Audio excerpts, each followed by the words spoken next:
ముందుగా ముద్రాజ్ బంధువులందరికీ నమస్కారం. నా పేరు విజయకుమార్ ముద్రాజ్, చౌదరి కూడా మాది. మొన్న జరిగిన అఖిల భారత కూలీ సంఘంలో నాకు ఎగ్జిక్యూటివ్ నెంబర్గా ఇవ్వడం జరిగింది. నాకు ఇచ్చినందుకు ధన్యవాదాలు వాళ్ళకి.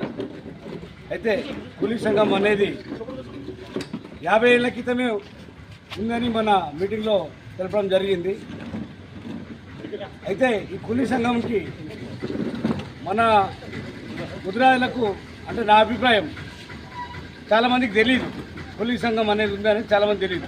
ముద్రా సంఘం ఉందని మనకందరికీ తెలుసు. ఇంకో విషయం ఏంటంటే ముద్రా సంఘం మనం ఏమనుకుంటామంటే ముద్రాజులం తెలంగాణలోనే ఉన్నాం అనుకుంటాం, కానీ ముద్రాజులు మన దేశమంతటా ఉన్నారు. ఆ విషయం మనకు ఆంధ్రప్రదేశ్లో కూడా లేరు అనుకుంటాం, కానీ ఆంధ్రప్రదేశ్లో కూడా ముద్రాజులు ఉన్నారు, అంతా ఉన్నారు. అంటే ఈ తెలియజేయాల్సిందిగా నేను ఆ కూలీ సంఘానికి చెప్పడం జరిగింది. అయితే మన దగ్గర అభిప్రాయాలు ఏమున్నాయంటే మన దగ్గర ఐక్యత లేదు, మనకే సహకరించము అని అంటాం మనం. అయితే అది ఎందుకు జరుగుతుంది అనేది పెద్ద మనుషులు గ్రహించాలి. ఇది మన దగ్గరికి మన నాయకత్వం మనం చెప్పేది మన కులస్తులకి ఎలా చేరుతుంది అనేది అది గమనించాలి.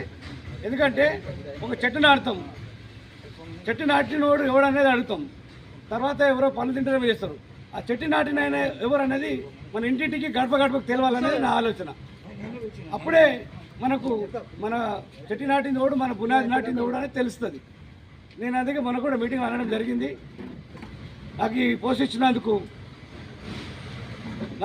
నా సహాయశక్తుల ఈ కూలీ సంఘానికి ముద్రా సంఘానికి నా వంతు సేవ చేస్తానని తెలియజేస్తున్నా.